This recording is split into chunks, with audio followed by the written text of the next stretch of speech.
Kabanata 341. Ate Lainey, dapat subukan ang lalaking ito. Galit na sabi ng bodyguard. Pak!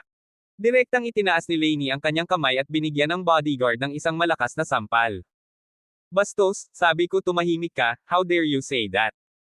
Inilibot ni Lainey ang kanyang mga mata sa kanya, at pagkatapos ay commendat kay Lito.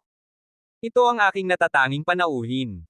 Habang nagsasalita siya, ikinawit niya ang kanyang braso sa braso ni Lito. Tapos na ang auction ngayong gabi. Gusto kong samahan itong distinguished guest. Hindi na kailangan. Malamig ang mukha ni Lito. I'm here to ask you for this glass of violet love. Gustong inumin ng kaibigan ko. Dahil dito, sinulyapan ni Lito si Rose. Oh, I see. Bahala ka. Inabot ni Lainey ang cocktail kay Rose. Little sister, kunin mo na. Kung gusto mo pa inumin, ililipat ko na sa iyo. It's all for his sake. Nang makita ito, si Lance ay parehong naiinggit at nagseselos kay Lito. Ang isang tasa ng cocktail na maaaring ibenta sa halagang 500,000 ay talagang ibinigay sa kanya dahil kay Lito. Saan nakakuha ng napakaraming mukha itong Lito? Hindi siya kumbinsido. Tiningnan ni Rose ang cocktail sa kanyang kamay at natigilan din. Hindi siya makapaniwala na kilala talaga ni Lito si Sister Lainey. Salamat, Sister Lainey. Salamat, Kuya Lito. Ngumiti si Rose kay Lito. Alam niya na hindi si Lito ang uri ng tao na nagsasalita ng walang iniisip. Sa sandaling ito, ang ekspresyon sa mga mata ni Susan ay naging medyo komplikado habang nakatingin siya kay Lito. Kilala ni Lito si Sister Lainey.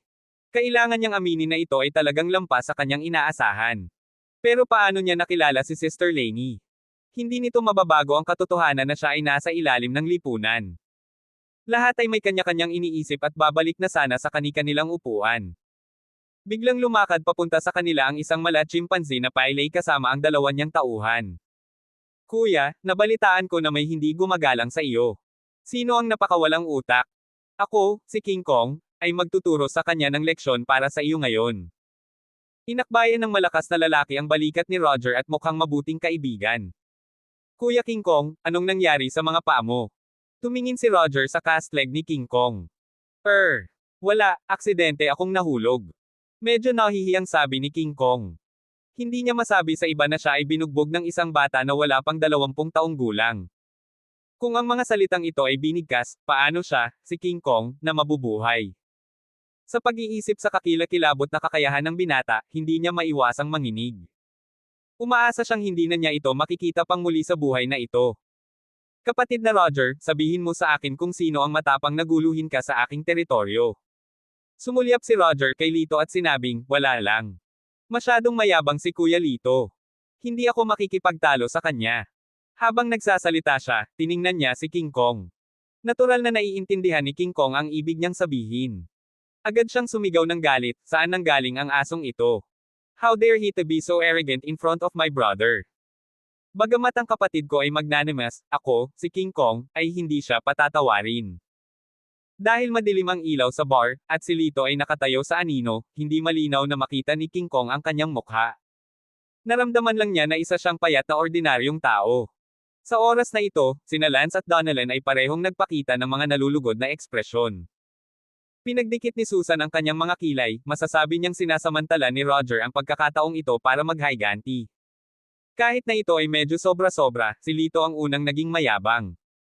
Bilang karagdagan, ang background ni Roger ay hindi karaniwan. Hindi niya gustong masaktan ang third young master ng pamilya Argel para kay Lito.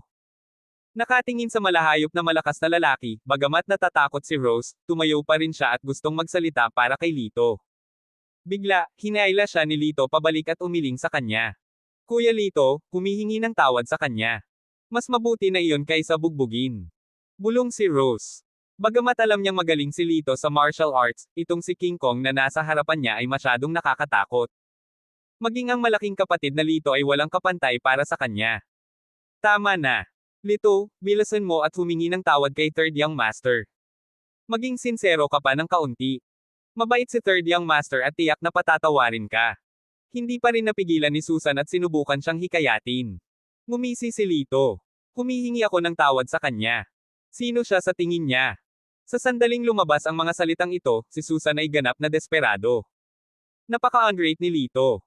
Kalimutan mo na, wala na akong pakialam sa kanya. Lalong nagalit si Roger. Itinuro niya si Lito at sinabing, Lito, kung handa kang lumuhad at yumuko, hahayaan na kita. Pero ngayon, kahit 100 beses kang yumuko, tuturuan kita ng leksyon. Lumuhad ka sa sahig. Oo naman. Kung lumuhad ka at yumuko sa akin ngayon, papakawalan kita ngayong gabi. Sabi ni Lito na may malaking interes. Sa kabilang banda, naramdaman ni King Kong na hindi maipaliwanag na pamilyar ang boses, ngunit hindi niya maalala kung sino iyon. Humph!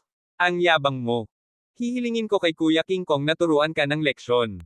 Ngumuso si Roger. Mapusok na humakbang si King Kong. Anak, bibigyan kita ng isa pang pagkakataon. Biglang huminto ang boses niya dahil nakita niya ang mukha ni Lito.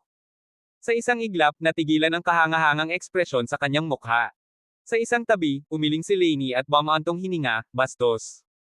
Ilang beses niyang kinindatan si King Kong, ngunit hindi niya ito nakita. Ito ay masama. So paano kung bigyan mo ako ng isa pang pagkakataon? Tumingin si Lito kay King Kong na may mapaglarong ngiti. Ako. Ang mga binti ni King Kong ay nagsimulang manginig ng husto, at halos hindi siya makatayo. Kuya King Kong, bakit hindi ka kumilos? Bugbugin mo siya at ipaalam sa kanya kung ano ang kahihinatnan ng pag-provoke sa akin. Hindi alam ni Roger kung ano ang nangyayari, kaya humimok siya ng malakas. Pak! Lumingon si King Kong at binigyan si Roger ng isang sampal. Tinakpin ni Roger ang kanyang mukha at mukhang nalilito. Kuya King Kong, hiniling ko na saktan mo siya. Bakit mo ako sinaktan? Who do you think you are? Hayaan mo akong talunin ang sino mang gusto ko. Habang nagsasalita ay sinampal ulit siya ni King Kong. Si Roger ay binugbog ng husto. Dumudugo ang ilong niya at namamaga ang kalahati ng mukha niya. Hiyang-hiya ang itsura niya. Sina Lance, Susan, at ang iba pa ay natulala. Hindi ba kaibigan ni Roger si King Kong? Bakit niya binugbog si Roger? Ano ang nangyayari? Gayunpaman, ang susunod na hakbang ni King Kong ay nagulat sa lahat. Kuya, pasensya na. Ngayon lang ako. Ibinaba ni King Kong ang kanyang ulo at tumingin kay Lito na para bang siya ay isang maliit na kapatid na may nagawang mali. Hindi mo ba ako tuturuan ng leksyon para sa Kuya Roger mo? Ano pang hinihintay mo? Gawin mo na. Puno ng panunuya ang mukha ni Lito habang nanunuya. I was wrong. Hindi ko alam na ikaw iyon. Please forgive me this time. Sa sobrang takot ni King Kong ay namutla ang kanyang mukha. Sa tingin mo ba madali lang kitang bibitawan dahil lang sa sinabi mo? Biglang naging malamig ang tono ni Lito. Nanginig ang buong katawan ni King Kong, at lumitaw ang isang nagbabantang premonition. 2 araw na ang nakalipas, sa ikalawang palapag ng Purple Night Bar, halos maduraj ng palad ni Lito ang kanyang mga laman loob. Malinaw pa rin niyang naaalala ang takot sa kamatayan. Nagsusumamo siyang tumingin kay Lainey, na umiling. Alam niya kung gaano kalakas si Lito, at masasabi niyang galit talaga si Lito. Natural, hindi siya nang ahas na makiusap para kay King Kong. Flop! Agad na lumuhad si King Kong at sinabi sa nanginginig na boses, Kuya, nakipagkawtaw ako sa iyo. Habang nagsasalita siya, napakalakas talaga ng pagyuko niya. Sa sandaling ito, nang makita ang eksenang ito, labis na nagulat si Roger na hindi siya makapagsalita, na para bang hindi niya maramdaman ang sakit sa kanyang mukha. Anong karapatan nitong si Lito na matakot sa kanya na kahit itong street tyrant na si King Kong ay takot na takot sa kanya? Sige, tumayo ka na. Huwag mo nang uulitin. Alam mo na ang susunod na mangyayari. Nagsalita si Lito sa mahinahong boses, ngunit nagdulot ito ng panginginig sa gulugad ni King Kong. Tila nabigyan ng amnestia si King Kong at paulit-ulit na yumoko. Oo, wala nang susunod. Hindi siya pinansin ni Lito at tumingin kay Roger. May sasabihin ka pa ba ngayon? Ngumisi siya. I'll give you 2 choices. Either lumuhad at yumoko o hihilingin ko kay King Kong na baliin ang isang paa mo. Make your choice. Kabanata 342. Sa sandaling sinabi ito ni Lito, biglang nagdilim ang mukha ni Roger. Lito, anong karapatan mong utusan ako? Huwag mong kalimutan ang iyong pagkatao. Isa ka lang sa sangay ng pamilyang Argel. Sa harap ng aking angkan, lagi kang mababa. Pak! Bago niya matapos ang kanyang mga salita, sinampal siya ni Lito. Iba ang sampal niya kay King Kong. Sa pagdaragdag ng lakas ng loob, biglang sumigaw si Roger na parang pinapatay na baboy. How dare you hit me? Sasabihin ko kay Lolo pagbalik ko. Patay ka. Malamig na tumawa si Lito. Anong masama kung bugbugin kita? Ayoko sayo. Kung gusto mo akong bugbugin, tamaan mo ako. Mukhang ayaw mong lumuhad. Mabuti naman. Kinindatan ni Lito si King Kong. Hindi naglakas loob si King Kong na maliitin siya. Direkta siyang naglakad at hinawakan si Roger. Teka, luluhod ako. Lumuhod ako. Nang makitang sinsero si King Kong, agad na sumuko si Roger. Pinag-cross ni Lito ang kanyang mga braso sa kanyang dibdib at tumingin kay Roger. Nakangiting sabi niya, lumuhod ka, yumuko at magpatunog, kung hindi, hindi ito mabibilang. Sa kabilang banda, gustong tumawa si Rose. Ilang beses nang sinubukan ni Roger na maghanap ng mali kay kapatid na Lito. Ngayon, masasabing siya ay naparusahan dahil sa kanyang masasamang gawain. Lito, napakalayo mo na. Sa oras na ito, tumayo si Susan at galit na tumingin kay Lito. Ano bang problema ko? Tumawa si Lito. Iniinsulto mo siya sa pamamagitan ng pagpapaluhod sa kanya. Anong karapatan mong tretuhin siya ng ganito? Tanong ni Susan. Malamig na tumawa si Lito. Abusing me. Saka bakit hindi mo ako kinausap nung sinabi niyang mas mababa ako sa iba? Ako. Natahimik si Susan saglit. Lito, sana ay pabayaan mo na ang third young master. Kung hindi, minamaliit kita at hindi na kita gugustuhing makita pa. Naramdaman niya na malamang na pinupuntirya ni Lito si Roger dahil sa kanya.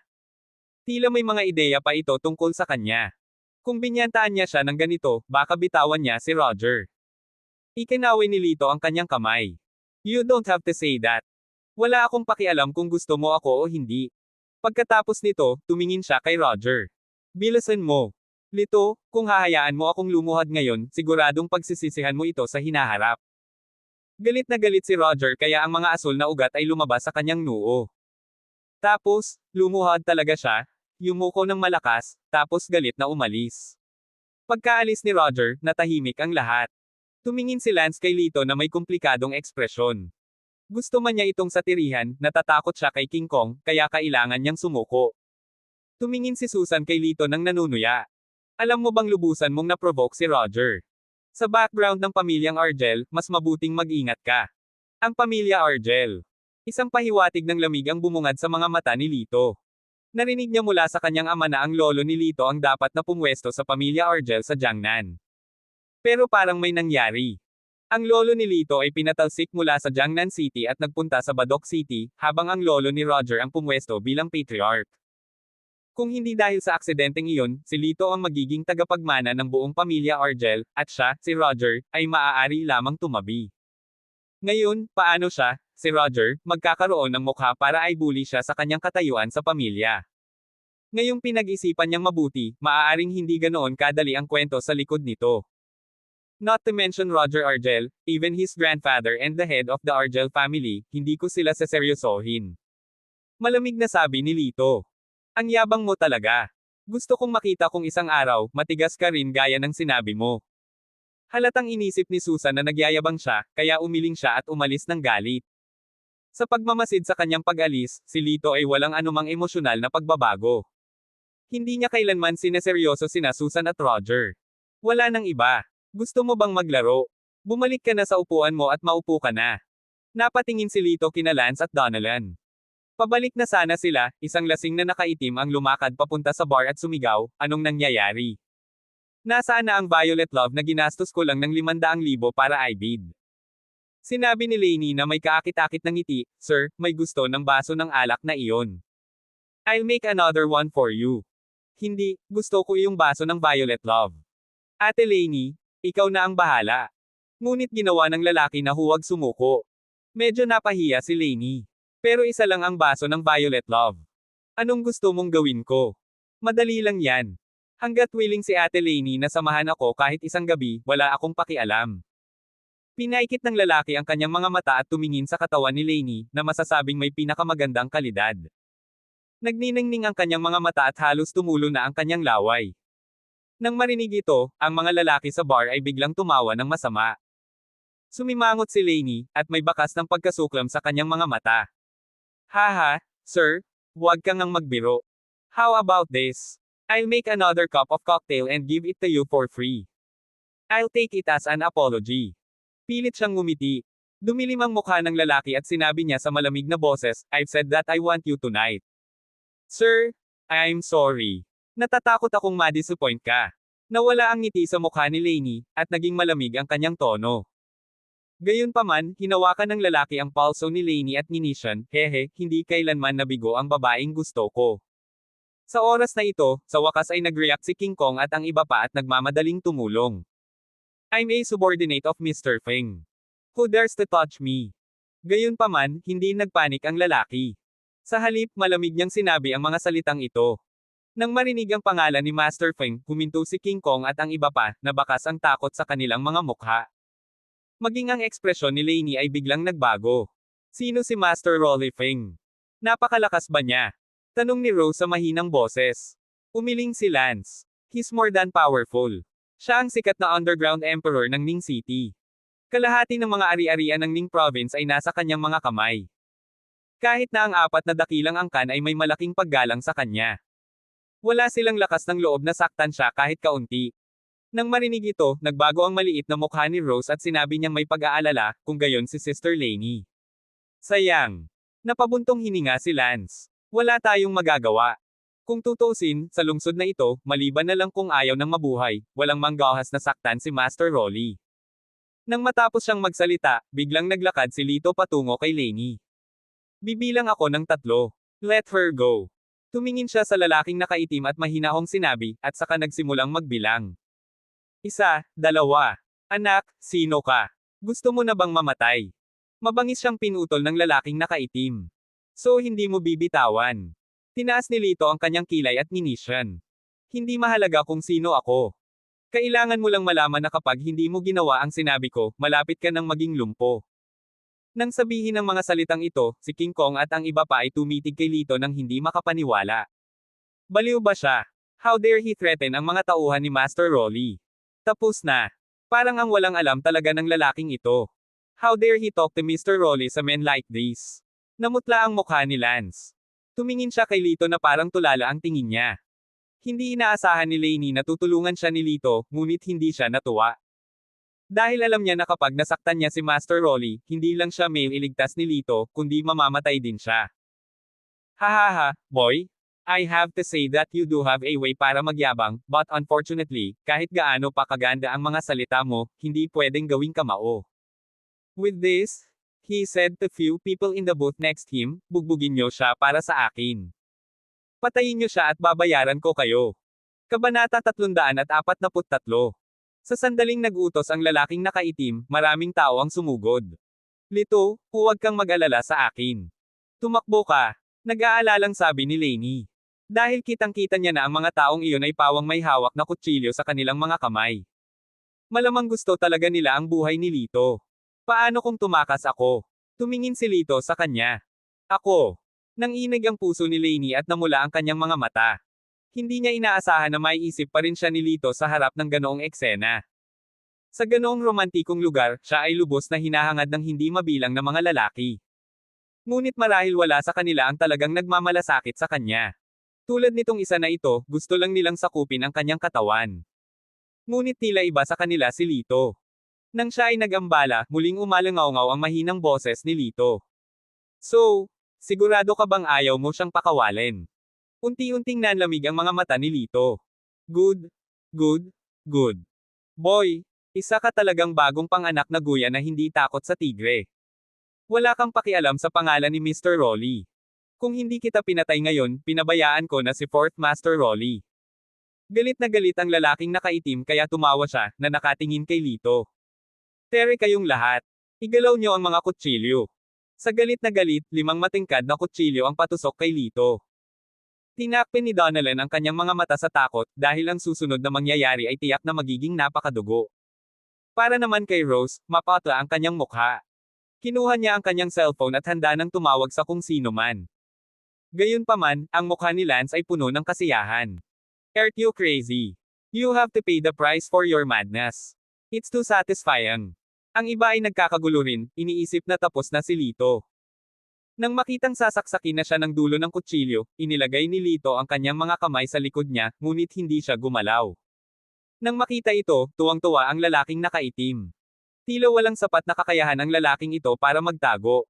Gayunpaman, bago pa man siya makatawa, biglang gumalaw si Lito. Isang figure ang kumislap, at walang nakaalam kung ano ang nangyari. Nataranta ang lalaking nakaitim. Bigla siyang may nahanap at biglang nagbago ang mukha niya. Wala na ang lahat ng sable sa kamay ng 5 lalaki. Stop looking for him. He's here. Kaway ng kamay, lumipad palabas ang 5 maliliit na kutsilyo at saktong tumusok sa hita ng 5 lalaki. Ah! Pagkatapos ng ilang hiyawan, lumuhod silang lahat sa lupa. Ito. Mapatla ang mukha ng lalaking nakaitim. Hindi niya inaasahan na ang lalaking ito ay isang lalaking nagpanggap na mahina at kumakain ng tigre. Itinatago niya ang kanyang kakayahan. Well, mukhang may kakayanan ka, pero sa kasamaang palad, hindi mo ako kalaban. Binitawan ng lalaking nakaitim si Lainey at naglakad pasulong. Hinubad niya ang kanyang damit, lumantad ang kanyang malakas na pangitaas na katawan. Ang kanyang malalakas na kalamnan ay kumikinang sa metal na kinang sa ilalim ng liwanag. Napasigaw ang lahat sa gulat nang makita nila ito. Hindi nila inaasahan na ang isang taong mukhang napakapayat sa kanyang pananamit ay magkakaroon talaga ng ganoon kalakas na katawan na parang tanso at bakal. Mukhang ito ang tunay na amo. Ngayon lang, lahat sila ay mga sundalong hipon at general ng alimango. Natatakot ako na malas ang binatang ito. Oo, grabe ang muscles ng taong iyon. Dapat isa siyang martial arts practitioner. Tingnan mo kung gaano kalaki ang kamao niya. Kapag nataman siya, mawawalan siya ng kalahati ng buhay niya kahit hindi siya mamatay. Lahat ay umiling, nakatingin kay Lito. Bata, bilasan mo at magkamali ka sa amo na ito. Ang pinakamahalaga ay ang mailigtas ang buhay mo. Sinabi ni Donalan sa kakaibang tono, huwag kang magpanggap sa oras na ito. Bilasan mo at humingi ng awa. Puno rin ng pag-aalala ang mukha ni Lainey. Lito, ikaw. Gayunpaman, ikinaway ni Lito ang kanyang kamay. Tumingin siya at sinabing, cut the crap. Just do it. I don't want to waste too much time on you. Good boy? Kung may guts ka, papatayin talaga kita ngayon. Galit na galit kaya nabaluktot ang kanyang mukha. How?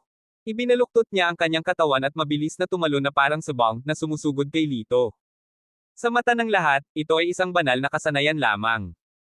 Gayunpaman, ang mga labi ni Lito ay pumulupot sa isang mapanuksong ngiti habang umiiling siya. Nakarating na siya sa harap ni Lito, at ang kanyang mga mata ay pumutok na may nakatutuwang layuning pumatay. Umungol siya, mayabang, pumunta ka sa kamatayan. Sa sumunod na segundo, dumating ang magaan na boses ni Lito. Malamang ikaw ang mamatay. Bago pa niya matapos ang sasabihin ay inabot niya ito at sinampal. Biglang lumipad palabas. Hooray! Isang sigaw ng pagpatay ng baboy ang narinig. Ang kalahati ng mukha ay nasaktan ng husto, nakakilakilabot. Anak, papatayin kita. Bago pa siya sumugod, sinipa na siya ni Lito sa mga paa. May malutong na tunog ng pagbitak ng buto. Pang! Siya ay lumuhod sa lupa, at kalahati sa kanya ay may kapansanan.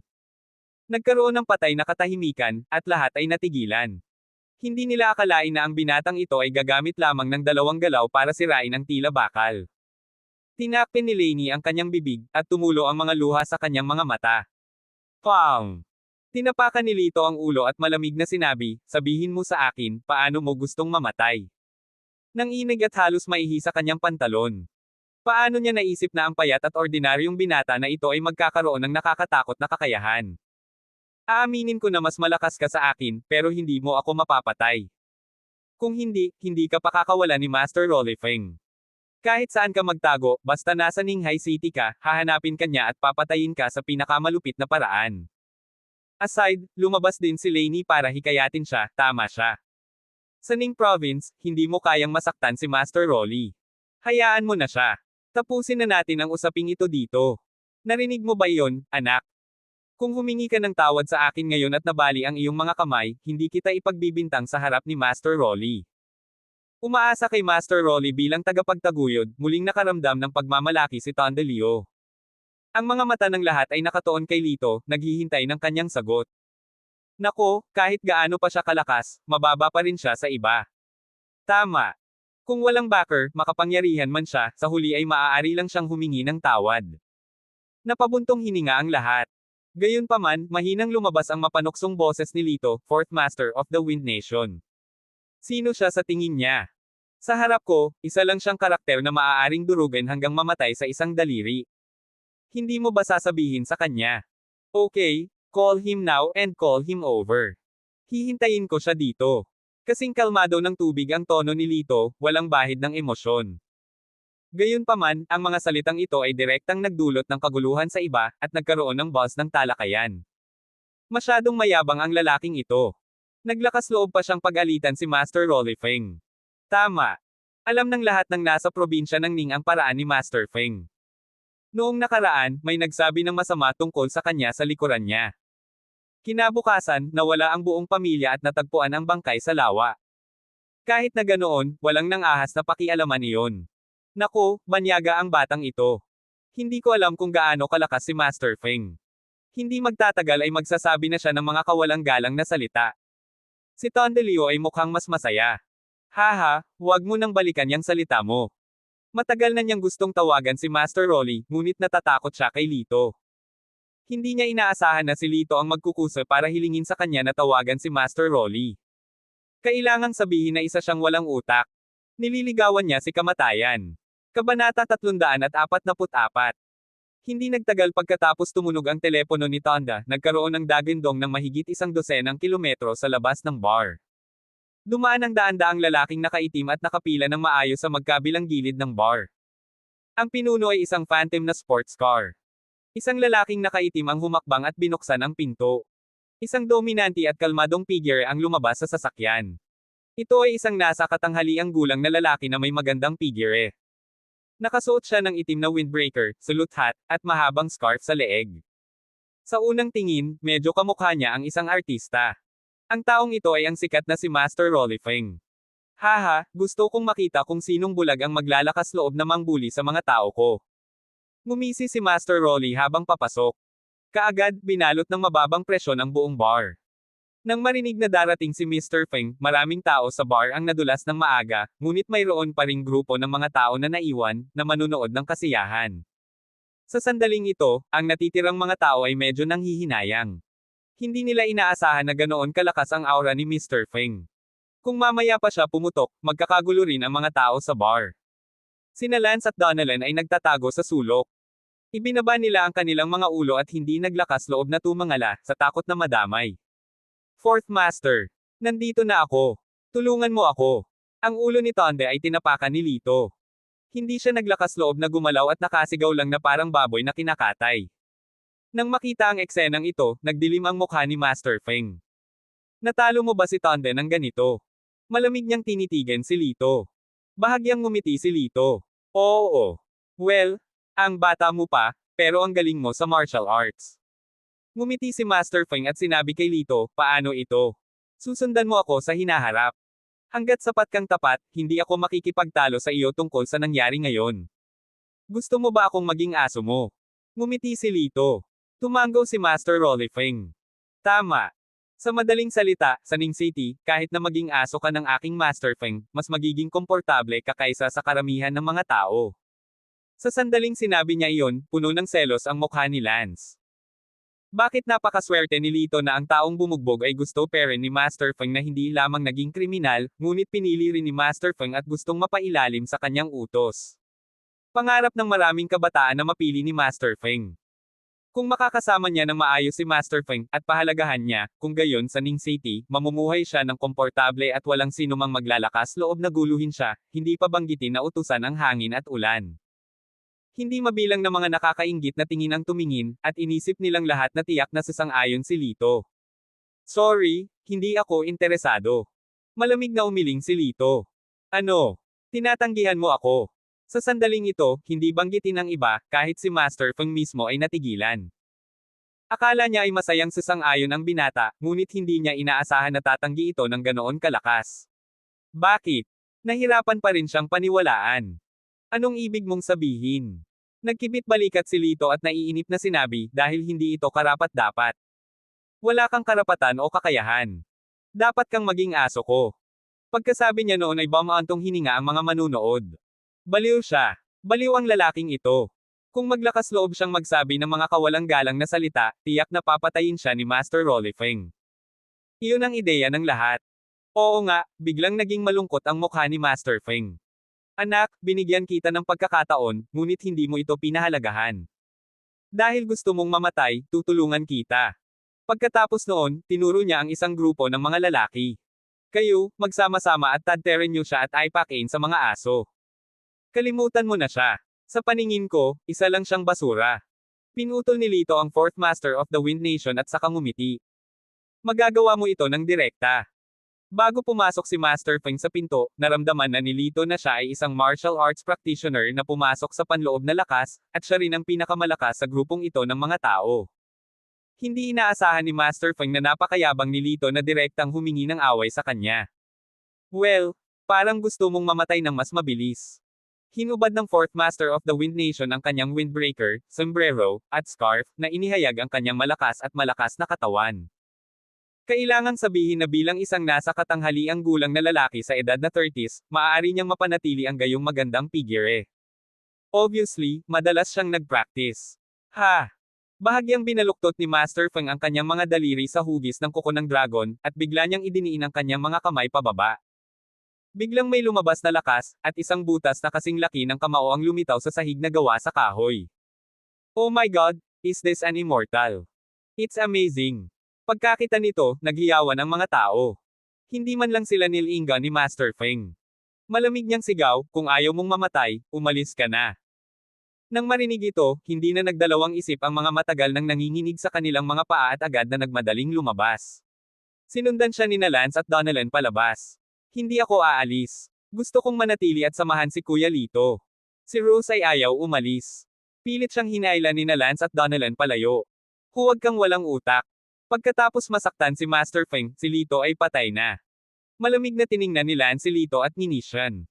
Wala pang isang minuto, maliban kina Lainey, King Kong, at Lito, ang iba pang mga tao sa bar ay mga tauhan ni Mr. Feng.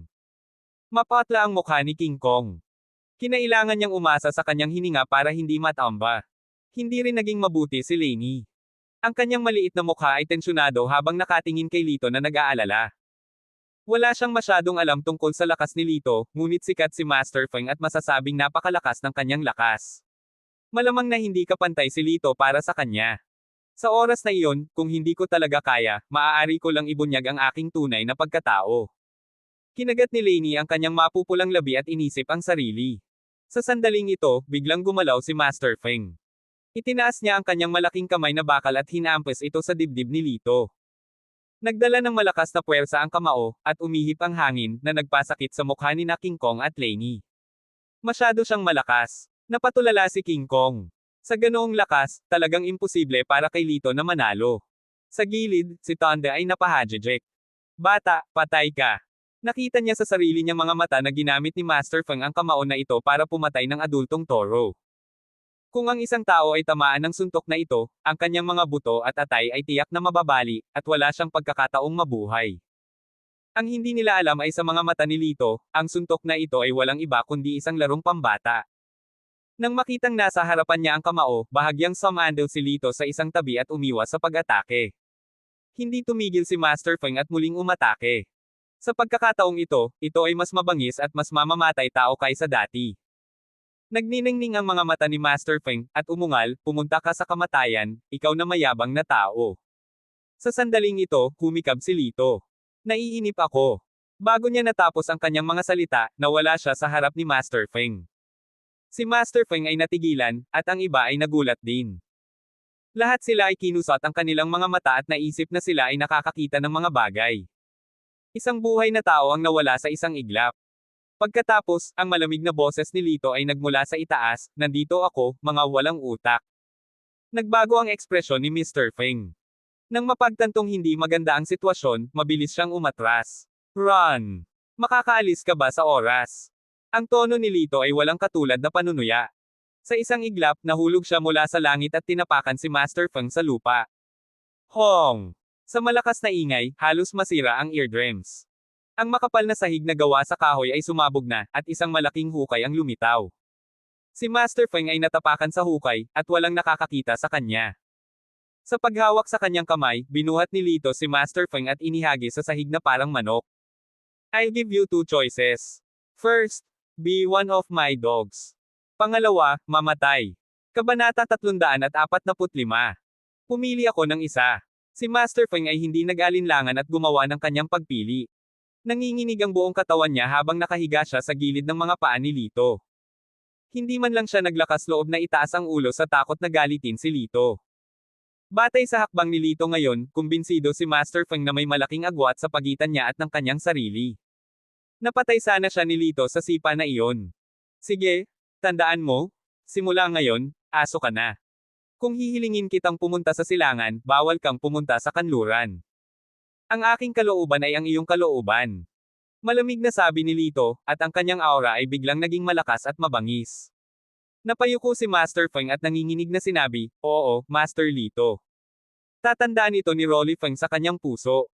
Nang makita ang eksenang ito, lahat ay natigilan. Walang sino man ang makakapag-isip na si Master Feng, na noon pa lamang ay napakaluwalhati, ay nakahiga na ngayon sa kanyang tiyan na parang aso, nagmamakaawa para sa awa ni Lito. Iyon ay si Master Feng, ang Underground Emperor ng Ming City. Sa oras na ito, ang taong may pinakamasamang ekspresyon ay si Tonda Liu. Ang kanyang mga binti ay baldado, at ang kanyang mukha ay pinalo ng husto. Sapat na itong miserable, ngunit mayroon pa rin siyang masamang pakiramdam. Nagsisi siya ng sobra. Nanghihinayang siya. Bakit kailangan niyang pumunta sa Purple Night Bar? Bakit niya gustong samantalahin si Lainey? Kung alam niya lang na mangyayari ito, hindi na niya gagawin sa oras na iyon. Sa kasamaang palad, walang panghihinayang. Bigla siyang nanginig at nakaramdam ng lamig sa buong katawan. Dahil naglalakad si Lito patungo sa kanya. Master Lito, kasalanan ko kung hindi kita nakilala. Nagkamali ako. Please let me go. I'll be your slave. Maging ang ikaapat na master ng Wind Nation ay lumuhad sa harap ni Lito. Wala nang pakialam ang pamilya Liu sa kanilang dignidad. Ang isang basurang tulad mo ay hindi kwalipikadong maging alipin ko. Ang boses ni Lito ay kasing lamig ng yelo. Naramdaman ni Tonde na may mali. Tumingin siya sa ikaapat na guro ng Wind Nation at nakiusap, "Ikaapat na guro, alang-alang sa aking pagsunod sa iyo ng napakatagal na panahon, mangyaring magmakaawa para sa akin." Malamig na sumingot si Master Feng at ipinikit ang kanyang mga mata. Nakatakas lang siya sa kanyang buhay, kaya hindi na siya naglakas loob na magsalita pa. At saka, sobrang sama ng loob niya kay Tonda. Kung hindi dahil sa katotohanan na ang pamilya Liu ay nagdulot ng kaguluhan at nagalit sa Diyos na ito, luluhod kaya siya, ang master ng Wind Nation, sa harap ng lahat. Master Lito, ikaw na ang bahala kung patay o buhay ang taong ito. Hindi ako magsasalita. Matigas na sabi ni Master Feng. Sa sandaling sinabi ang mga salitang ito, ngumiti si Lito. Si Master Feng ay medyo matino. Buti, sumuko na ang amo mo. Mabuti pang mamatay ka ng payapa. Itinuro ng daliri ni Lito mula sa manipis na hangin, at ang buong katawan ng Tonde ay biglang napunit mula sa gitna. Ang buong tao ay nahati sa dalawa, at dumaloy ang dugo sa buong sahig. Nang makita ang eksenang ito, lahat ng mga lalaki ni Master Feng ay natakot sa kanilang talino. Bang bang bang! Mahigit 100 tao ang sabay-sabay na lumuhad at tumingin kay Lito ng may paghanga. Bibigyan kita ng isang gabi para linisin ang lugar na ito at itayo muli ang nasirang lugar. Normal na bukas ng gabi ang Purple Night Bar. You will cover this bar in the future. Kung mabuli ulit si Lainey, ikaw lang ang tatanungin ko. At saka, kung may malik na balita tungkol sa bagay na ito, hindi namin ito papakawala ng madali. Sumulyap si Lito kay Master Feng at pagkatapos ay humakbang palayo. Oo, Master Argel. Huwag kang mag-alala. Pagtingin sa bangkay ni Tonda Liu sa hindi kalayuan, si Master Feng ay basang-basa sa malamig na pawis. How dare he say no? Ang mga lalaking nakaharang sa pasukan ay nagmamadaling gumawa ng paraan para kay Lito nang makita siyang papalapit. Hindi man lang sila naglakas loob na huminga ng mabigat. Maayos na lumabas si Lito ng bar, at isang boses ang tumawag sa kanya. Lito, salamat. Lumingon si Lito at tumingin kay Lainey. Umiling siya at sinabing, "You're welcome. It's just a piece of cake." Ang lakas mo talaga. Kapag nakita ng iba si Mr. Feng, para kang nakakita ng multo, pero parang aso ang treto mo sa kanya. Kinusat ni Lainey ang kanyang mga foxy na mata at naglalarong nanunokso. Bagamat ngayon lang niya nasaksihan ang kalupitan at pagkadugo ni Lito, hindi niya namamalayan na siya ay isang magiliw na tao, kaya hindi siya masyadong natatakot sa kanya. Nga pala, ano ang mobile phone number mo? Sabihin mo, I treat kita ng dinner mamaya. Bumalik na sa normal ang ugali ni Lito. Hindi naman siya nakakatakot gaya kanina. Wala siyang itinago at sinabi kay Lainey ang kanyang numero ng telepono. Akmang aalis na siya, hinawakan siya ni Lainey at ipinatong ang kamay sa kanya. Lito, napakalakas mo.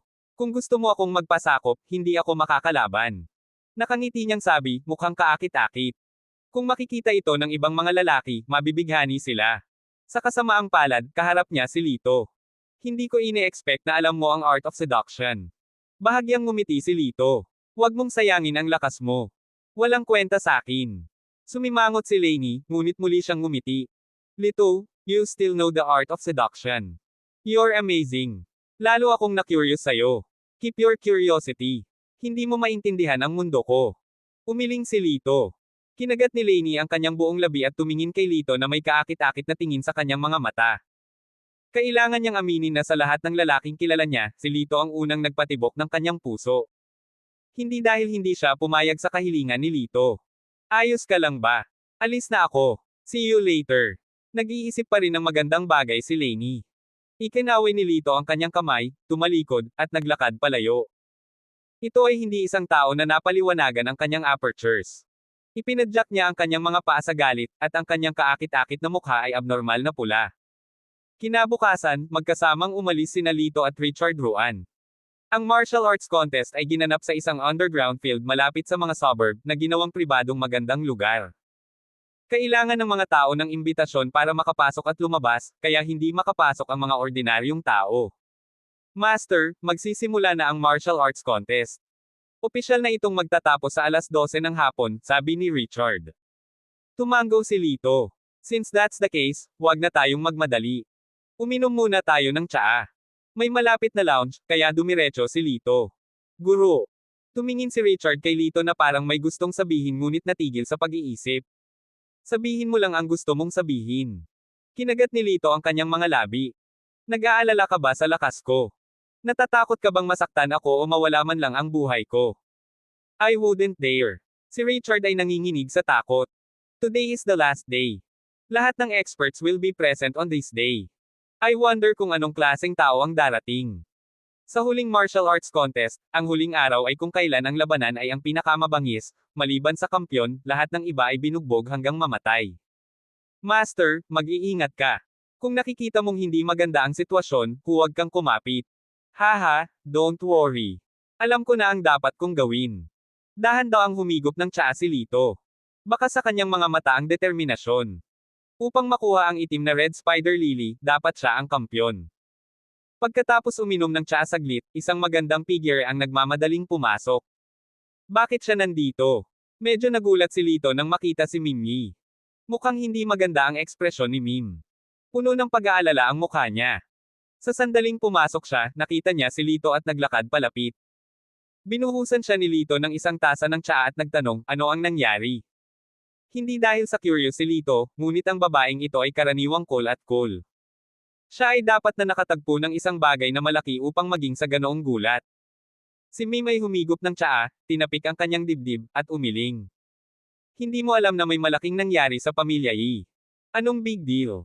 Nagtaas ng kilay si Lito. Hindi itinuring ni Mim si Lito bilang isang tagalabas.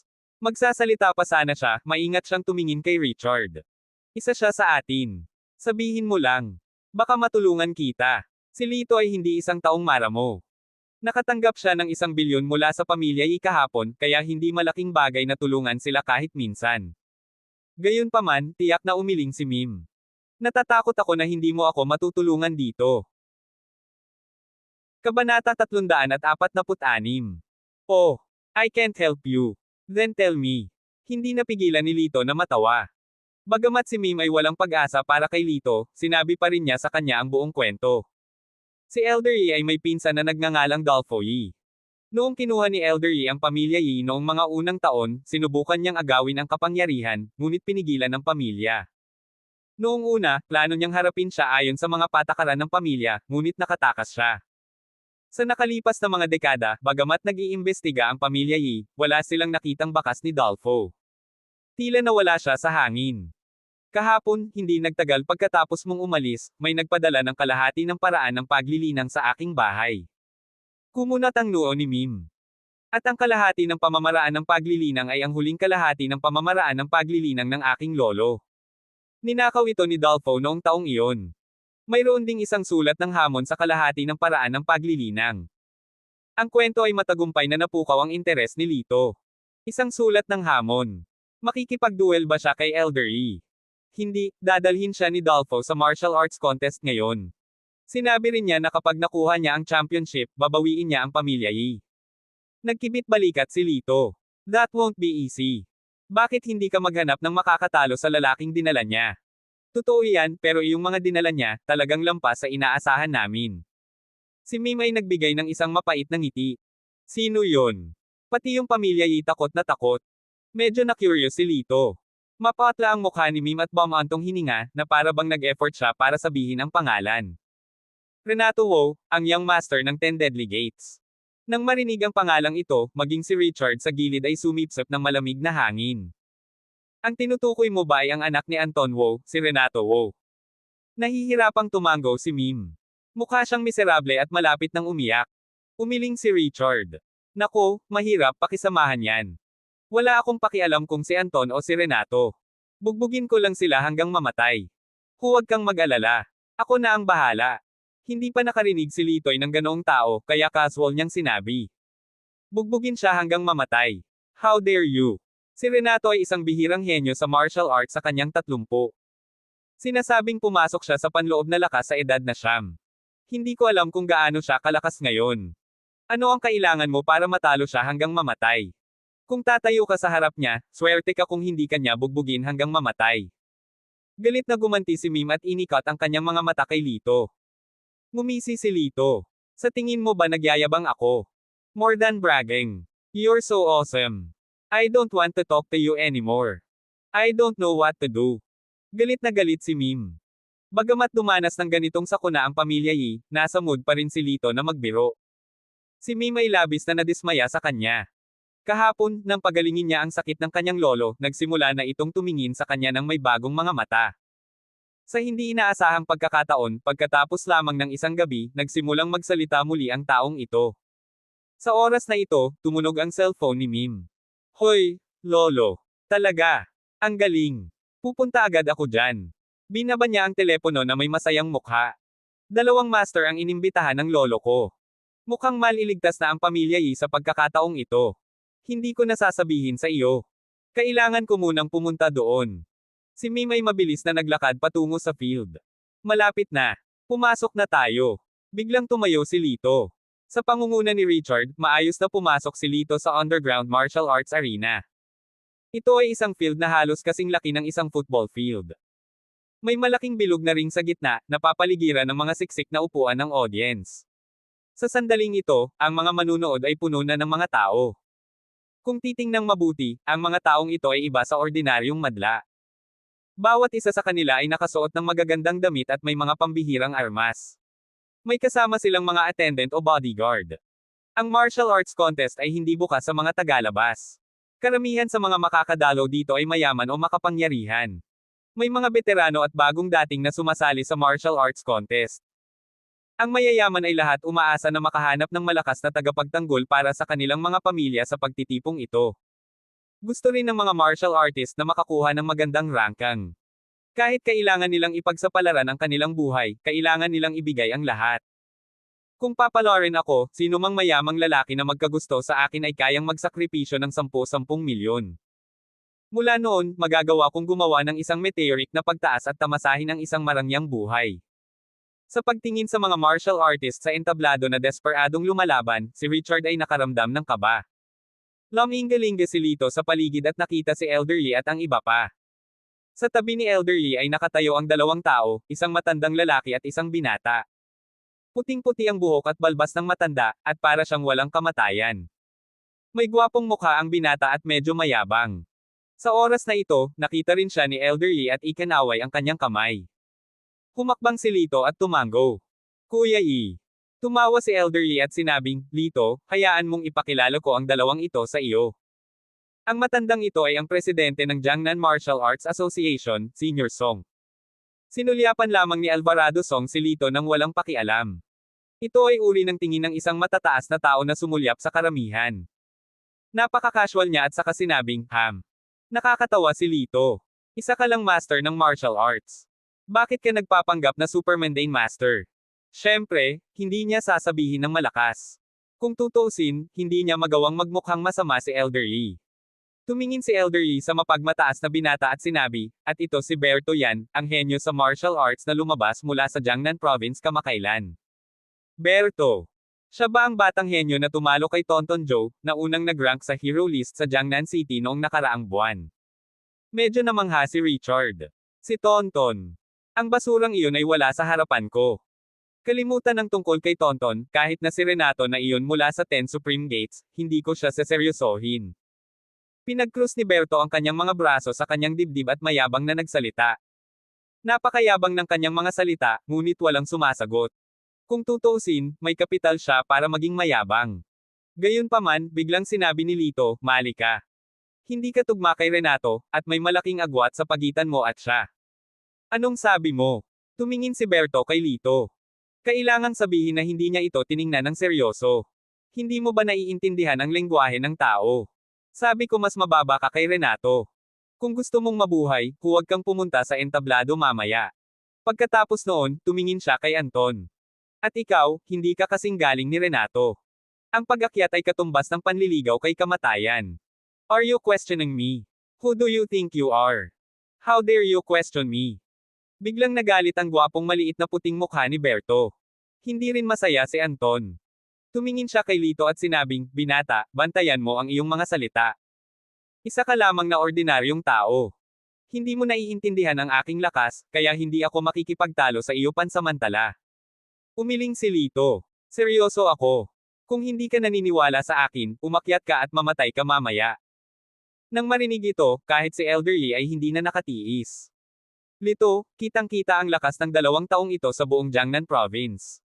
Hindi sila maitatanggi ng isang salita. Medyo hindi rin komportable si Elder Yi, ngunit kung isa sa alang-alang na maraming beses na siyang tinulungan ni Lito, medyo magalang siya. Gayunpaman, si Mim ay hindi gaanong mataktika. She snorted and said, I think he is incompetent. Kapag nakakita siya ng taong may kaya, magseselos siya sa puso niya at makontento siya sa mga salita niya. Haha, nagseselos ako sa kanila. Ngumisi si Lito, at ang sulok ng kanyang bibig ay puno ng panunuya. Paano maiinggit ang isang sisni sa langit sa isang maliit na lunok? Masyadong mataas ang tingin mo sa kanila. Ang yabang kaya. Inilibot ni Mim ang kanyang mga mata at hindi siya pinansin. Sa kabaligtaran, tiningnan ni Berto si Lito ng may paghamak. Mukhang sa tingin mo ay napakalakas mo. Pagkatapos kong talunin si Renato, mag-spar ba tayo? Napabuntong hininga si Lito at umiling. 5 minuto lang ang nakalipas, naramdaman niya ang isang malakas na puwersa na papalapit. Ito ay dapat na ang maalamat na martial arts henyo, si Renato. Kailangan niyang aminin na talagang napakalakas ng kanyang lakas. Mayroong libu-libong mga tao sa larangan, at mayroong higit sa 100 martial artist, ngunit wala sa kanila ang makatalo sa kanya. Bukod dito, napakalakas nila. Sa sandaling ito, ang malakas na puwersa ay pumasok. Kasabay nun ang ingay sa pinto. Dumating sina Dolfo Yi at Renato Wu. Kabanata 347. Kailangang sabihin na ang katapangan ni Dolfo Yi ay napakaganda. Ilang dekada na silang nagtatago sa pamilya Yi. Ngayon, isang tao lang ang dala nila. Haha, Heavenly Rainbow, ilang taon na kitang hindi nakikita. Lumapit si Dolfo at nakangiting sinabi kay Elder Yi, ngunit nagsuot siya ng peking ngiti, at ang kanyang mga mata ay puno ng kasamaan. Hindi masyadong maganda ang mukha ni Elder Yi, at ngumuso siya. May mukha ka pang magpakita. Noon, pinagtaksilan mo ang iyong pamilya, pinatay mo ang 2 matanda, at ninakaw mo ang paraan ng paglilinang ng pamilya. Malaki ang kasalanan mo. Haha, sinong nagpabulag sa kanila at tumangging piliin ako? Sa halip, ikaw ang pinili nila, isang maamo at walang kwentang tao, para maging pinuno ng pamilya Yi. Nang banggitin niya ang nangyari noon, hindi na konsensya si Dolfo. Well, you are so ambitious. Today, I will represent the Yi family and make you pay the price. Lumalabas ang mga ugat sa noo ni Elder Yi. Nais niyang mapatay niya si Dolfo Yi. Ganun ba? Sa 2 mong kasama. Si Dolfo ay mukhang nandidiri, pagkatapos ay tumingin sa binata sa tabi niya at ninisyan. May suporta ako ni Young Master Renato ng 10 Deadly Gates. Heavenly Rainbow, natatakot akong hindi ka makaalis ng buhay ngayon. Kapag namatay ka, natural na sa akin ang pamilya Yi. Young Master Renato, tingnan mo ang binata at ang matanda. May problema ka ba sa kanila? Nang marinig ito, ngumiti ang nakaputing damit at binata sa tabi ni Dolfo. Sila. Puno ng panunuya ang mukha ni Renato Wu. Umiling siya at sinabing, wala bang tao sa Jiangnan City? Dalawang basura lang ang mahahanap ng pamilyang Yi. Mukhang magbabago ang pamilya Yi ngayon. Ngumisi si Renato, ibinoling ang kanyang mga mata, at itinoon ito kay Mim. Sino siya? Nagmamadaling sinabi ni Dolfo, siya ay apo ni Danilo Yi, si Mim Yi. Anong problema? Young Master Renati, interesado ka ba? Mukhang mabait siya. Kapag napatay ko ang mga taong ito, hihilingin ko sa kanya na samahan ako ngayong gabi. Tumingin si Renato kay Mim pataas at pababa na may mas kitang-kitang tingin. Paulit-ulit na tumango si Dolfo. That goes without saying. Ipapadala ko talaga siya sa kama mo. Galit na galit si Elder Yi kaya gusto niya itong patayin. Siya ay umungal, Dolfo, matandang hayop na may 1,000 kutsilyo. Si Mim ay apo mo rin. Nagalit din si Mim at malamig na tumingin kay Renato. Huwag mo ngang pangarapin yon. Haha, ang babaeng gusto ko, si Renato, ay hindi nabigo. Bahagyang ngumiti si Renato. Biglang, sa likod ng kanyang mga kamay at ang kanyang mga daliri sa paa ay bahagyang nakadikit sa sahig, lumipad siya sa may 5 metrong taas na arena na parang isang magaan na saranggola. Ako, si Renato Wu, ang mananalo sa labanan ngayon. Kung sino man ang hindi kumbinsido, bilasan mo akong hamanin. Si Renato ay nakatayo sa gitna ng ring at sinulyapan ang lahat, na nagpapakita ng aura ng isang eksperto. Oh my God, ito ay si Renato Wu mula sa 10 Deadly Gates. Sa kanya dito, ano ang kalaban natin? Hindi ba't naghahanap ng kamatayan kung aakyat tayo? Bigla na lang, mahigit 100 martial arts practitioners ang namangha at hindi nasiyahan. Gayunpaman, nang sumulyap si Renato sa kanila, agad na tumigil ang mga hindi nasisiyahang boses na iyon. Kung tutuusin, walang gustong manakit sa kanya. Matapos ang 1 buong minuto, walang nang ahas na gumawa ng tunog. Ang mukha ni Renato ay puno ng paghamak habang siya ay nanunuya. What's wrong? Lahat ba ng tao ngayon dito ay basura at duwag? Wala sa kanila ang may lakas ng loob. Sa oras na ito, hindi napigilan ng isang malakas na lalaki ang pagtalon sa ring. Renato, hayaan mo akong hamanin ka. I don't believe that you are really as horrible as the legend says. Ako, si Jongwo, ay nagsasanay ng martial arts sa loob ng 28 taon. Hindi ako naniniwala na hindi ko kayang talunin ang isang batang tulad mo na hindi pa ganap na lumalaki. Gayunpaman, ninisyon lang ni Renato. Masyado kang madaldal. Gawin mo na lang. Good boy, tingnan mong mabuti. Dumilim ang mukha ni Jong at kumuha siya ng nakakasakit na paninindigan. Halika, Kuya Jong. Tara, Kuya Jong. Nagkaroon ng cheer mula sa audience, at maraming tao ang naghihikayat kay Jong. Pagkatapos ng lahat, siya ay sapat na matapang na tumayo at lumaban sa sikat na Young Master Renato. Kung kaya niyang talunin si Renato, nangangahulugan ito na mayroon pa ring isang tao na may pagkakataong manalo ng kampyonato. Ha! Sumigaw si Jong at sumugod na parang cheetah. Ang bilis naman. Ang galing ni Kuya Yong. Tuwang-tuwa at puno ng papuri ang mga tao sa ibaba. Gayunpaman, sa sumunod na segundo, umiling si Renato at biglang gumalaw na may bahagyang panunuya. Hindi malinaw na nakita ng karamihan ang kanyang paggalaw. Nakita lang nila ang pagkislap ng kanyang figure at hiwa ng palad sa tuktok ng ulo ni Hong. Basag. May malutong na tunog. Iyon ang tunog ng pagkabasag ng bungo. Damaloy ang dugo mula sa tuktok ng ulo ni Jong. Sa isang iglap, kinulayan ng pula ang buong mukha niya. Ang kanyang ekspresyon ay nagyelo sa sandaling ito, mabangis at natigilan. Patay na siya. Natigil sa isang iglap ang hiyawan at hiyawan ng mga manunood.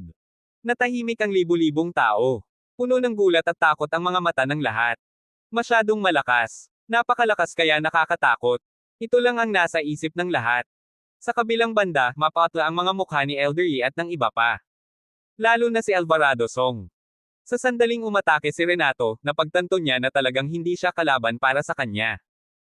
Haha, Heavenly Rainbow, bakit hindi mo ibigay sa akin ang posisyon ng housemaster ng pamilya Yi ngayon? I can consider not to kill you. Sa kabilang banda, si Dolfo ay ngumiti ng buong pagmamalaki. Mahigpit na nakatikom ang mga labi ni Elder Yi at hindi siya nagsalita. Mas mabuting hayaan siyang mamatay kung ibibigay niya ang pamilya Yi. Elder Yi, huwag kang mag-alala. Confident ako na kaya kong talunin si Renato. Sabi ni Berto Yan. Bago pa makapagsalita si Elder Yi, tuwang-tuwang sinabi ni Mim, Brother Yan, umaasa ako sa iyo sa pagkakataong ito.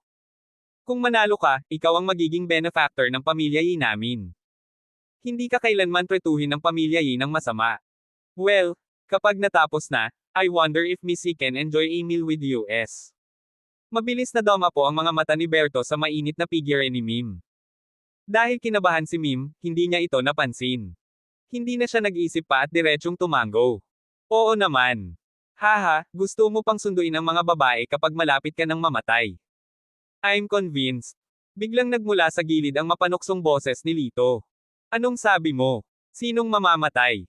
Hindi ka ba makapagsalita? Puno ng galit ang mukha ni Berto. Kung hindi lang dahil kaibigan ka ni Elderly, hindi ka magiging maayos. Maghintay ka lang. Kapag natalo ko si Renato, susunod ka na. Dati niyang pinagnanasaan ang kagandahan ni Mim. Sa oras na ito, inilantad siya ni Lito, kaya nakaramdam siya ng kasalanan at galit. Hindi rin masaya si Mim at masungit na sinabi, Lito, anong karapatan mong kutsain si Kuya Berto? Ang lakas niya ay maraming beses na mas mataas kaysa sa iyo. Hindi ka karapat-dapat na pagtawanan siya. Please be quiet. Huwag kang magpaapekto sa mood ni Kuya Berto. Tumingin si Lito kina Bert at Alvarado na may habag sa kanyang mga mata. Forget it. I've made it clear. Kahit anong mangyari, it's none of my business. Sabay na inilibot ni na Alvarado at Berto ang kanilang mga mata at ninisyan si Lito. Nang matapos siyang magsalita, muling umungal si Renato sa ring. Wala bang iba? Pagkatapos ng nangyari ngayon, maraming martial arts practitioners ang natakot sa labas ng kanilang talino. Hindi sila nang ahas na umakyat at mamatay.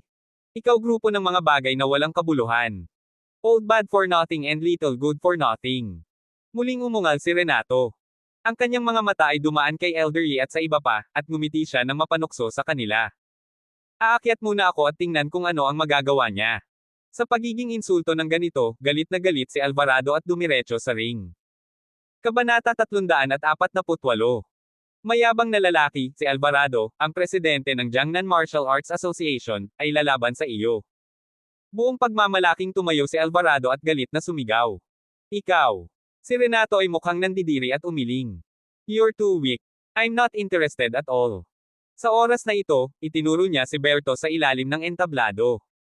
Kayong dalawa ay katulong na imbitado ni Danilo Yi, di ba? Bakit hindi kayo magsama-sama? Medyo interesante. Pagkasabi niya noon ay biglang naghiyawan ang mga manunood. Napakamayabang ni Renato na hindi man lang niya sineseryoso ang presidente ng Jiangnan Martial Arts Association. Tama. Mas mahalaga si Berto na iyon. Kamakailan lang ay pinatay niya si Tonton Joe at naging number 1 sa hero list ng Jiangnan City. Siya ay isang batang henyo. Ang pinagsamang lakas ng dalawang taong ito ay medyo nakakatakot. Gusto talaga silang harmony ni Renato ng sabay. Hindi ba siya masyadong kumpiyansa? Nang marinig ang mga salita ni Renato, tuwang-tuwa si Alvarado. Sa orihinal, sigurado siya na hindi niya matatalo si Renato.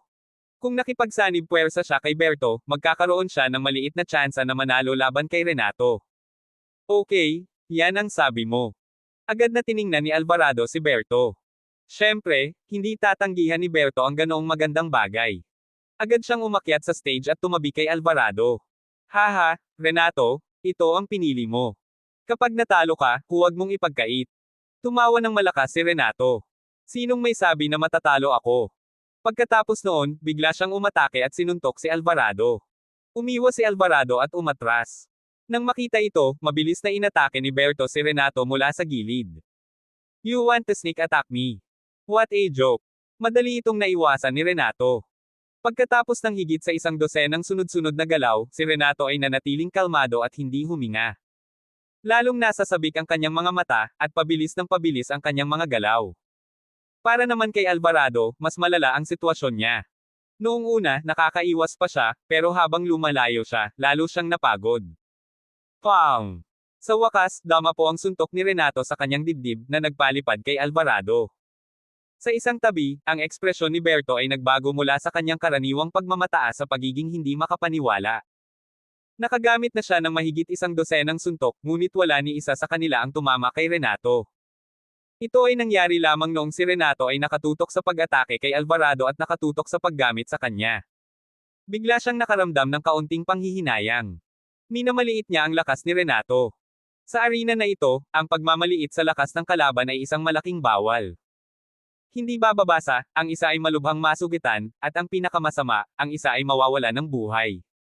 Sa sandaling ito, itinoon ni Renato ang lahat ng kanyang atensyon kay Berto. Sa matinding layuning pumatay, sinunggaban niya si Berto.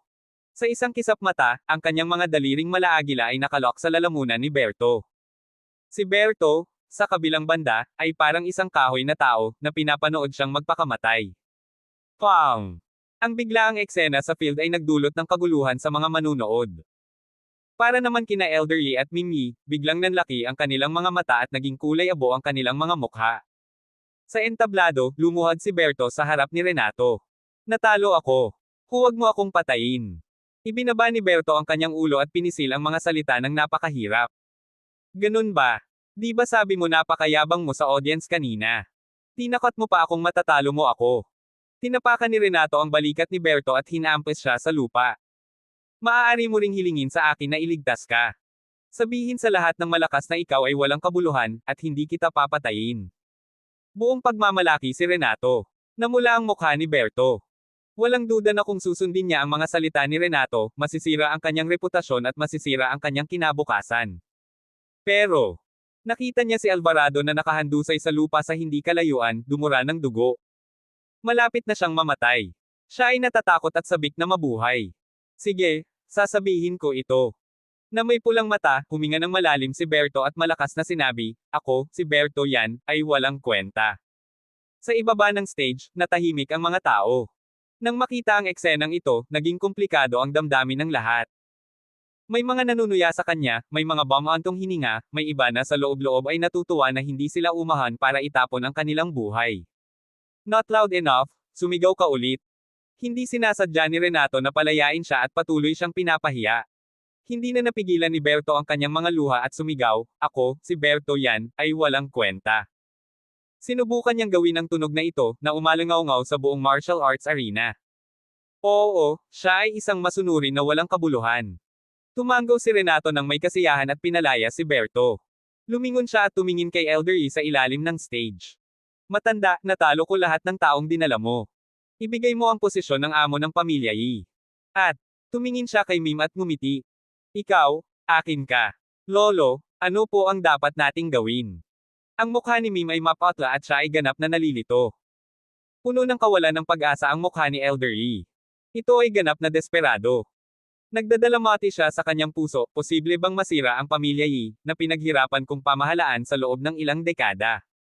Sa isang tabi, ang mukha ni Dolfo ay puno ng pananabik at pagiging agresibo. Danilo, maaari kang pumunta ng payapa. Para sa apo mo, aalagaan ka niyang Master Renato, hahaha. Sa sandaling ito, isang mahinang boses ang tumunog. Kuya Yi, sasabihin ko sa huling pagkakataon. Kung handa kang magmakaawa sa akin, tutulungan kita. Natigilan si Elder Yi at tumingin sa pinanggalingan ng boses. Lito, hindi ito biro. Hindi mo matatalo si Renato, kaya huwag mong idamay ang iyong sarili. Umiling si Elder Yi at bumantong hininga. Tama na. It's none of your business. Bilasan mo at umalis ka na. Pinahid ni Mim ang kanyang luha at nagmamadaling sinabi. Naging mabangis ang mukha ni Dolfo. Kasama mo ba itong lalaking ito? Saka hindi natin siya pwedeng bitawan. Hindi namin siya kilala. Mabilis na sumigaw si Mim, at baliw na komandat kay Lito, hiniling na umalis siya. Nang makita ang eksenang ito, medyo naantig si Lito. Hindi niya inaasahan na sa ganoong kadesperadong sitwasyon, gusto pa rin ng lolo at apo na iligtas ang kanyang buhay. Well, anyway, I'm here to win the championship. I can help you by the way. It's nothing. Napabuntong hininga si Lito. Pagkatapos nito, tumayo siya at tumingin kay Dolfo, seryosong nagsabi, ako, si Lito, ay kumakatawan sa pamilyang Yi para lumaban. Sa sandaling sinabi niya iyon, libu-libong mga mata sa eksena ang natipon sa paligid niya. Ikaw. Ngumisi si Dolfo at tumingin kay Lito. Sino ka? Anong uri ng mga tagumpay ang mayroon ka sa Jiangho? I'm just a nobody. Walang pakialam na sabi ni Lito. Walang nangahas na hamanin siyang Master Renato. Boy, matapang ka. Si Dolfo ay hindi sineseryoso si Lito. Gayunpaman, seryosong tumanggo si Lito at nakangiting sinabi, para harapin siya, isa lang akong wala. Pagkasabi niya noon ay nagkagulo na. Saan ba nanggaling ang lalaking ito? Ang tapang niya. Tama. Ang batang ito ay mukhang hindi kasing lakas ni Berto. How dare he challenge Renato Wo? Baka naman may mali sa espiritu mo. Kung hindi, gusto mo na lang magpakamatay. Sa harap ng maraming pagdududa, mukhang kalmado si Lito at may bahagyang ngiti sa kanyang mukha. Lito, ayaw mong mamatay. Tapos na ang pamilya Yi. Bakit kailangan mong bumalik at mamatay? Ang mga mata ni Mim ay pula, at dalawang linya ng luha ang bumagsak. Don't worry. Hanggat nandito ako, hindi matatapos ang pamilya Yi. Marahan siyang inaliw ni Lito at itinaas ang kanyang kamay para panasan ang mga luha sa kanyang pisngi. Kabanata 349. Anak, saan mo nakuha yang basura? Sa entablado, nang makita niyang tinutulungan ni Lito si Mim na panasan ang kanyang mga luha, biglang nagpakita ng galit ang mukha ni Renato. Akin ang babaeng ito. How dare you touch her? Ayaw mo ba ng mga kamay mo ngayon? Galit na sabi ni Renato. What's wrong with touching her? Hindi ka ba kumbinsido? Si Lito ay mukhang walang pakialam. Direkta niyang inabot, hinawakan ang payat na baywang ni Mim, at hinawakan siya sa kanyang mga braso. Naramdaman ng hininga ni Lito, biglang namula ang mukha ni Mim. Bagamat alam niya na sinasadya ni Lito na pinupukaw si Renato at walang anumang lihim na motibo sa kanya, hindi mapigilan ang kanyang puso na tumibok ng mas mabilis. Nang makita ang kanilang intimate actions, sumabog si Renato. Good. Very good. Boy, I have to say, you have guts. Ako, si Renato Wu, ay nag-aanonsyo sa lahat na puputulan ko ang lahat ng iyong mga kamay at paa ngayon at gagawin kang tao para makita ng lahat na ito ang kapalaran ng paghawak sa aking babae. Anak, tumayo ka rito at mamatay ka. Si Renato ay umungal sa kanyang panloob na lakas, at ang florera sa harap ng ring ay biglang sumabog ng malakas. Naramdaman ng lahat na nanginginig ang kanilang mga puso at nangangatol ang kanilang mga anit. Napakalakas. Buntong hininga, sa sobrang nakakatakot na lakas, tiyak na mamamatay ang batang iyon. Saglit, ang lahat ay tumingin kay Lito ng may awa. Lito. Namumula ang mga mata ni Mim at nag-aalala siyang tumingin sa kanya. Bagamat marami siyang pagkiling kay Lito noon, ayaw niyang makita itong mamatay ng walang kabuluhan. Lito, sigurado ka ba? Kung tatanggi ka, hindi ka masisisi ng pamilya Yi. Kung tutuusin, si Renato ay masyadong malakas. Tumingin si Elder Yi kay Lito na may pangit na ekspresyon at bumantong hininga.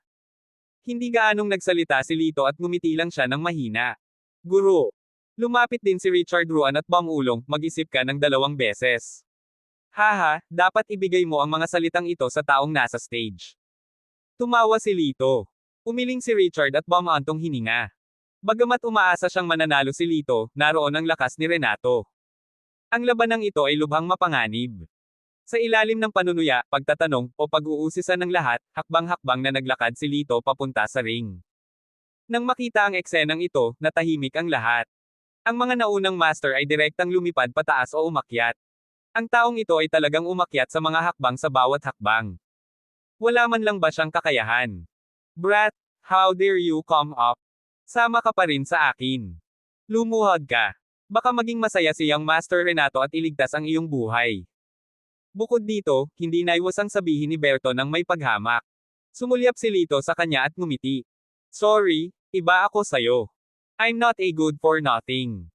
Aba, mayabang ka. Gusto ko sanang makita kung ilang minuto ka pang mapagmataas. Matapos mapahiya sa mga salita ni Lito, si Berto ay nagalit at sinumpa siya ng husto. Si Renato naman ay lalo pang natawa nang makita siyang umaakyat. Anak, wala na tayong dapat gawin. Lumuhad ka at hayaan mong putulin ko ang mga kamay at paa mo.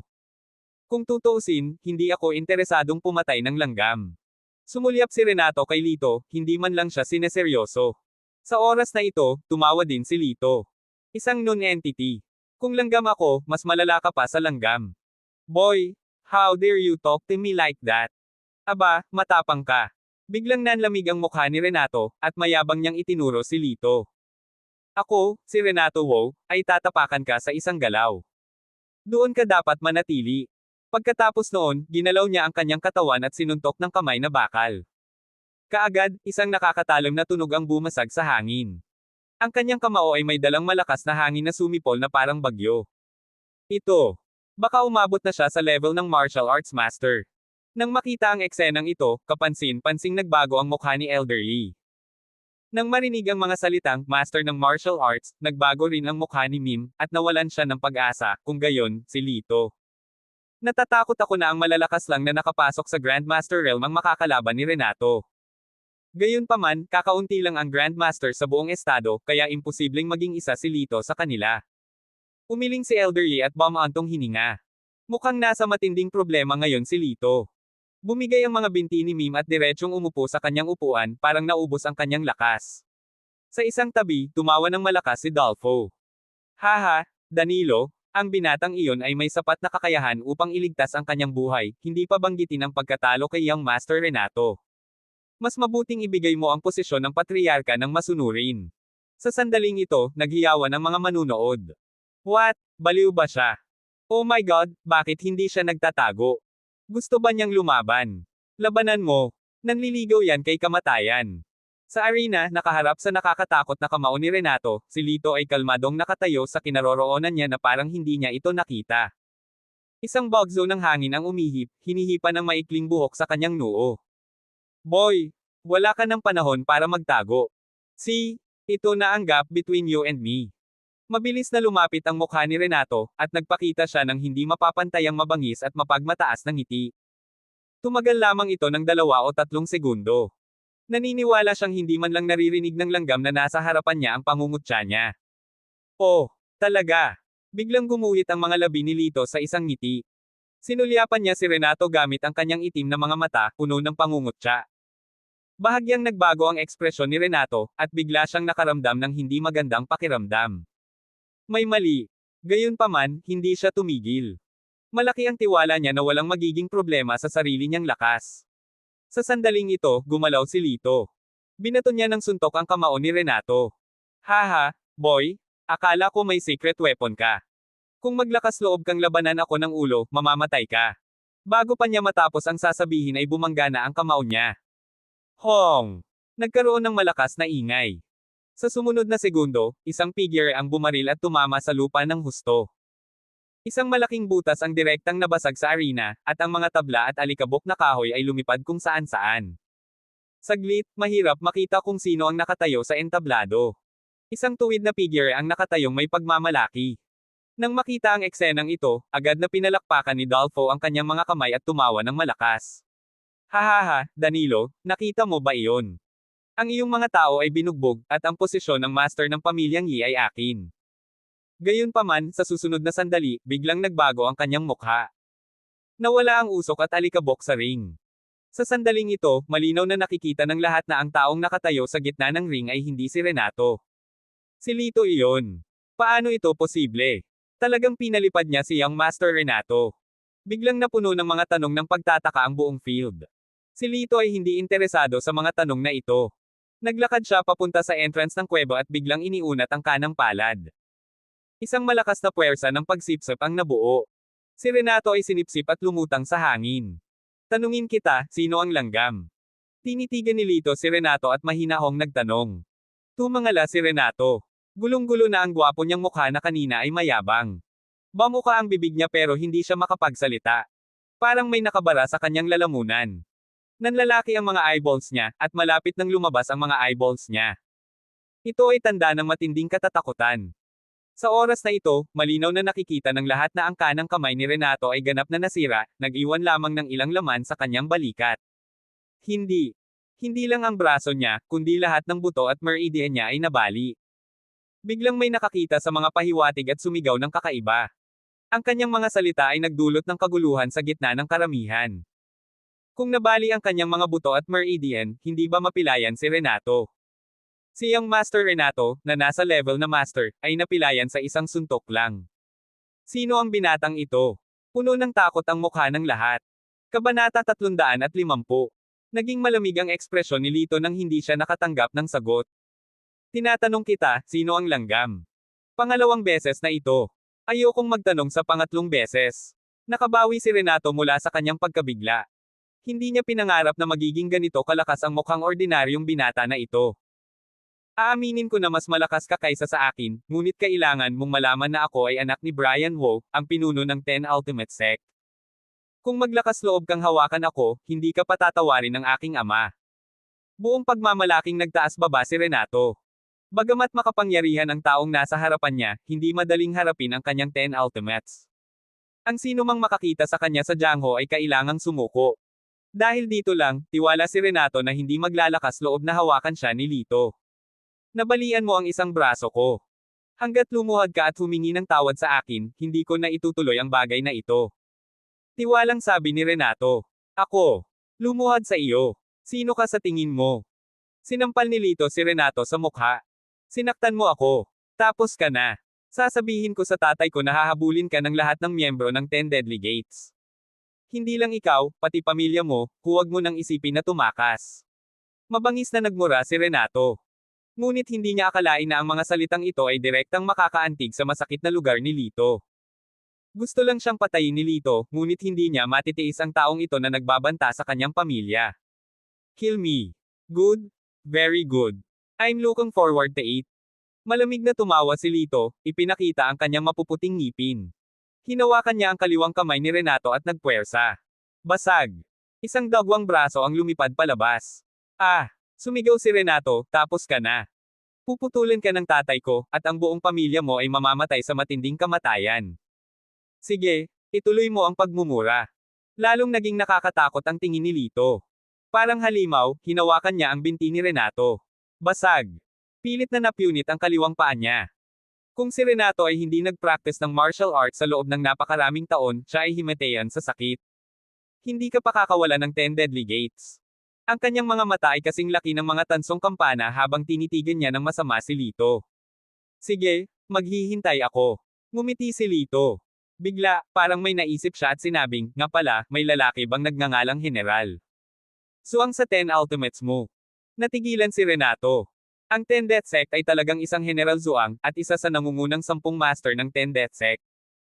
Gayunpaman, ilang oras na ang nakalipas, pumunta siya sa Badok City para sa mga pribadong gawain, ngunit walang balita tungkol sa kanya. Matagal na nilang iniimbestigahan ang bagay na ito, ngunit wala silang ideya. Direktang sinabi ni Lito, okay, pagkatapos ay sasabihin ko sa iyo, matagal nang namatay si General Zuang. Pinatay ko siya. Ikaw ba? Natigilan si Renato. Ito ay isang makitid na daan para sa mga kaaway. Oo, bumalik ka at sabihin mo sa tatay mo na pumunta sa akin para maghayganti. Hihintayin ko siya anumang oras. Ngumisi si Lito. Hinawakan niya ang kanang binti ni Renato at pinunit ito, dahilan para lumipad ang kanyang laman at dugo kung saan-saan. Pang!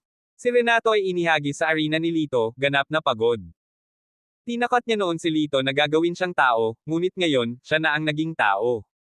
Matagal nang tumahimik ang audience sa ilalim ng stage. Laking gulat nila sa madugong eksenang ito. May mga hindi nakatiis at diretsyong samuka. Si Lito, gayunpaman, ay lumagpas kay Renato na may walang pakialam na ekspresyon at lumabas ng stage. Nang madaanan niya si Berto, huminto siya at sinulyapan siya. I remember you said you want to compete with me. Matagal nang natakot si Berto. Nanginginig ang buong katawan niya. Anong klaseng biro ito? Maging si Renato ay binugbog ni Lito. Hindi ba't mas masahol pa siya sa langgam sa mata ni Lito? Sinipa siya ni Lito at nabali ang braso. Minsan, mas mabuting maging mahinhin, di ba? Mahina niyang sabi. Tiniis ni Berto ang matinding sakit at namutla ang kanyang mukha. Hindi man lang siya naglakas loob na gumawa ng ingay. Natatakot siya na maging tao si Lito kung hindi siya masaya. Kung ganoon, baka mamatay din siya. Hindi na siya nilinggan ni Lito at diretsyong tumalon pababa mula sa ring. Sa oras na ito, ang pinakapangit sa silid ay si Dolfo. Siya ay nagtrabaho ng husto sa loob ng mga dekada at malapit ng magtagumpay, ngunit siya ay nasira ng isang kalahating patay na batang lalaki. Bigla siyang gumalaw at hinawakan si Mim. Danilo, ibigay mo ang posisyon ng amo ng pamilya Yi, o papatayin ko siya. Isang matalim na punyal ang inilagay sa lalamunan ni Mim. Nagbigay ng kaunting lakas si Dolfo, at isang bakas ng matingkad na pulang dugo ang dumaloy sa kanyang puting leeg. Hanggat lumalalim ito ng kalahating pulgada, mapuputol ang lalamunan ni Mim. Nagbago ang mukha ni Elder Yi. Huwag mong saktan si Mim. Hahaha, Danilo, nakipag-away ako sa iyo habang buhay. Ako, si Dolfo Yi, dapat manalo. Ako. Bago pa niya matapos ang sasabihin ay biglang huminto ang boses niya. Isang maapoy na pulang punyal ang tumusok sa kanyang noo. Matingkad pa rin ang ekspresyon sa mukha ni Dolfo, ngunit hindi siya makapagsalita sa kanyang lalamunan. Siya ay patay, na sapat na upang ipakita kung gaano kabilas ang kanyang pagkamatay. Sa pamamagitan ng pagwagayway ng kanyang kamay, ang punyal na Fire Spirit Stone ay bumalik sa kanyang kamay. Sa sumunod na segundo, lumapit siya kay Mim at iginalaw ang kutsilyo sa leeg nito. Mim, ayos lang. Gayunpaman, si Mim ay natakot sa kanyang talino. Nanghina ang mga paa niya at natamba siya. Walang kamalay-malay na niyakap siya ni Lito, at pagkatapos ay naramdaman niyang nanlambot at napaka-flexible ang kanyang mga kamay. Ito ay masama ang pakiramdam niya. Oo naman, agad na namula ang mukha ni Mim. Anong ginagawa mo? Hinipo ang pwesto ko. Tinitigan ni Mim si Lito, nahihiya at galit. Naging pabaya ako. Naging pabaya ako. Labis ding napahiya si Lito. Hindi ba ito isang rogue sa publiko? Subconsciously binitawan niya ang kamay niya. Ah! Si Mim ay sumigaw at bumagsak sa lupa. Ikaw naman, sinasadya mo ito diba? Hinaplos ni Mim ang kanyang masakit na puwitan at nagpout sa galit. Pinunasan ni Lito ang kanyang ilong at mukhang nahihiya. Hehe, I'm sorry. Tutulungan kitang tumayo. Sa isang tabi, lahat ay may komplikadong ekspresyon sa kanilang mga mukha. Hindi nila maiugnay ang inosente at inosenteng binata sa harap nila sa malupit na halimaw. Buong pagmamalaking humakbang si Richard at lumuhad sa isang tuhod. Congratulations, Master, for winning the championship of Jiangnan Martial Arts Contest. Sa oras na ito, isa pang tao sa karamihan ang lumakad patungo kay Lito. Si Master Rolly Feng ang nakilala nila kagabi. Pang! Si Master Feng ay lumuhad din sa isang tuhod at magalang na yumuko ang kanyang ulo. Congratulations, Master Argel. Master Argel is powerful. Nagulat ang lahat nang makita nilang nakaluhod ang 4th Master of the Wind Nation. Ang lahat ng mga taong naruroon ay mga sikat na tao sa Jiangnan City, kaya natural na kilala nila si Master Feng. Iginagalang din nila si Master Feng. Hindi sila makapaniwala na talagang lumuhad si Master Feng sa isang binata. Mr. Feng, ano ang relasyon niyo ni Master Argel? Hindi na kailangang lumuhad. Ngunit itinaas ni Master Feng ang kanyang baba ng mataas at mukhang proud. Ako, si Rolly Feng, ay aso ni Master Lito. Hiniling niya sa akin na pumunta sa silangan. Hinding-hindi ako pupunta sa kanluran. Ang kanyang kalooban ay aking kalooban. Hindi siya nakaramdam ng hiya. Kung hindi siya nakumbinsi ni Lito kagabi, lubos na sana siyang kumbinsido sa mga pamamaraan ni Lito. Nang makita ang eksenang ito, hindi nakaimik ang iba sa field. Si Master Feng ang underground emperor ng buong Ning province. Siguradong big shot siya. Paano niya masasabing aso siya ni Master Lito? Tila talagang nagbabago ang sitwasyon sa Ning City.